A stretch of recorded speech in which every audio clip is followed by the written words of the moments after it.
Good afternoon, ladies and gentlemen. Being from the government,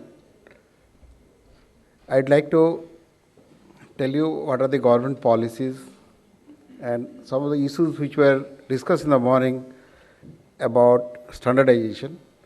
I'll just tell from the government point of view. As you all know, earlier our all maps were classified, and in a particularly systems like this, navigation and tracking system, you have got a GPS, you have got the map data. So these are the most vital components in this particular system. Fortunately, when the GPS receivers came or GPS or GNSS systems were commissioned, so there was no restriction policy for GPS. So as a result, now we are all getting the GPS receivers freely and there is no such restrictions in collecting data. But the maps had a lot of problems because at the time of independence, the maps were classified and it was not made available to the public. There were a lot of restrictions, and then if you really want, you have to go to Survey of India, get the topographical maps on 1:50,000 scale. The currency of the data had its own problem because acquisition of data used to take long time because of the technology available at that point of time. But fortunately, our government, it follows a de-restriction policy. So the first major step took place in 2005. Government came out with a national map policy in which Survey of India was mandated in liberalizing the geospatial data without compromising the national security. I think it was a very great step in the government and one of the major policy initiatives. So that opened particularly the digital data into the public domain. Then came the liberalized aerial photography policy of 2006, in which private participation in data acquiring was allowed. So as a result, nowadays you will find number of flying operators using the aerial camera, LiDAR and other technologies. They are engaged in aerial survey of the whole country. There is of course certain set procedures.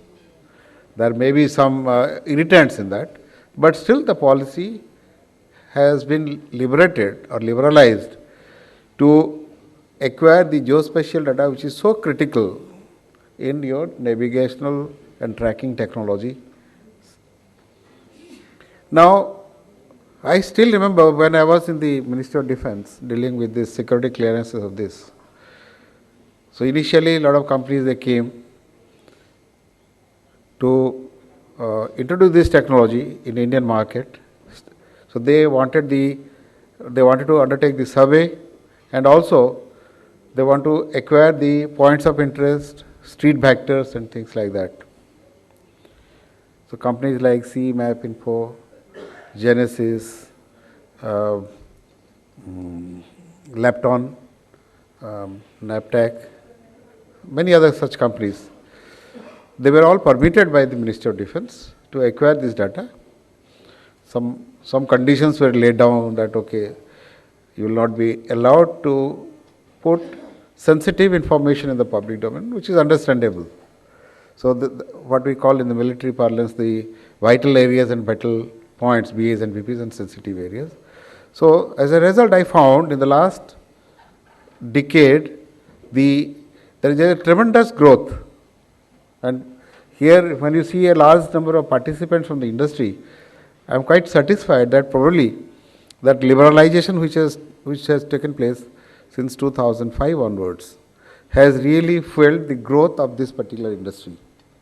And in the coming days, I am quite sure this will further, the growth will be more because there is a lot of demand from the user community, from the public. And no doubt, the government is also benefited because these are the devices which is required for the managerial functions of the government, the security related functions of the government, and also in disaster management. Now there is the demand for the high resolution data has also increased.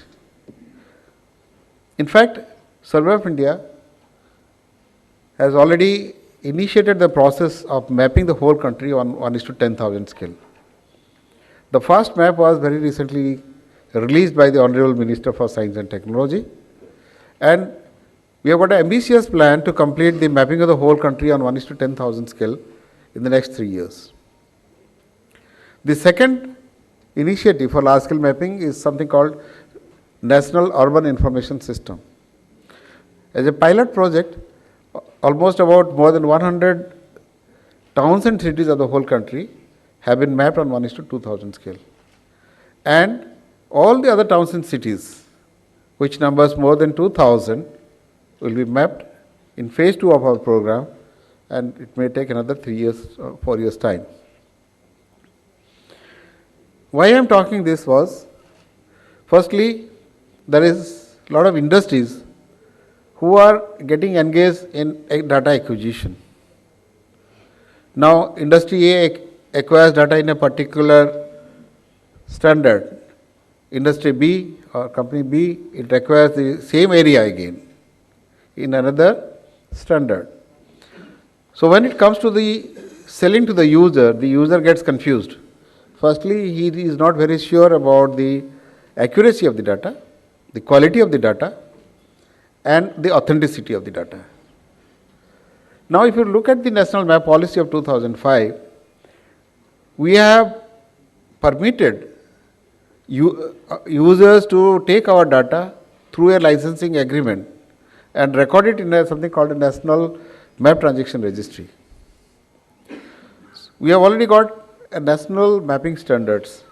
So anybody can take this data, and also the best part of it is can do the value addition. So that the data, if it is not meeting his requirement, by value addition he can do that. And Survey of India is responsible to ensure that the security is not compromised. So a model is existing, but probably not everybody is aware about that. I suggest, instead of every company going for data acquisition, you focus on developing good products, good applications. You need not invest, because I know for data acquisition requires a lot of investment. You may be requiring only some street vectors or some points of interest. But for getting into the whole country and then the hassles involved into that is really not worth. In my opinion, the industry should take the data from Survey of India, because that will give them the quality data, and the user will also be assured about the authenticity and currency. You can further do some value addition and put it as your input into your navigational and tracking devices. Focus more on the software upgradation, hardware upgradation, and you can come out with fantastic applications to meet the national security and government managerial problems.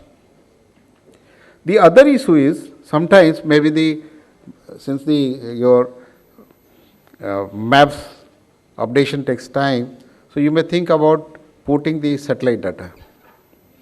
Now, for the information of this August gathering, I would like to tell you that recently the National Remote Sensing Data Policy was revised. Earlier, free access was given only up to satellite data of 5.8 meter resolution. And there was a lot of criticism when I can buy data from outside, I am not able to buy satellite data in the whole country. Very recently, government has allowed free availability of 1 meter resolution satellite data. So we have got a liberalized map policy, we have got a liberalized aerial photography policy, we have got a liberalized national remote sensing data policy. Some more policies are in the pipeline. It's called National Data Sharing and Access Policy, which is in the formulation stage. Already the first draft is ready at some level, and it is under examination. So, and the national map policy is also further going to be revised, and in 2012 a new further revised policy may come out with the approval of the government. Similarly, the aerial photography policy is also under scrutiny. So some of the not so happy clauses in that or conditions are likely to be reviewed, and something will come out. Maybe the industry feedback to the government will be very useful for that in shaping of the policy for the future. With that in the background, when the government is proactive or sensitive about liberalization of the geospatial data policy, there is a growing demand for such systems. I suggest, and when we always talk about the public-private partnership, a forum can be, or through, there is Association of Geospatial Industry, there are many other forums. The feedback can come to the government.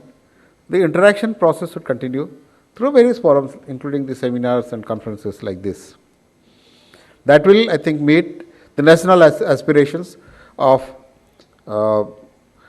firstly quality products, standardization, then removing the duplication of efforts. Why should the same city should be surveyed by 10 different people, and also developing good products to satisfy the large user community in the country. I think this must, with this, I initiate the dialogues on this issue, and I request other panelists also to give their views on this.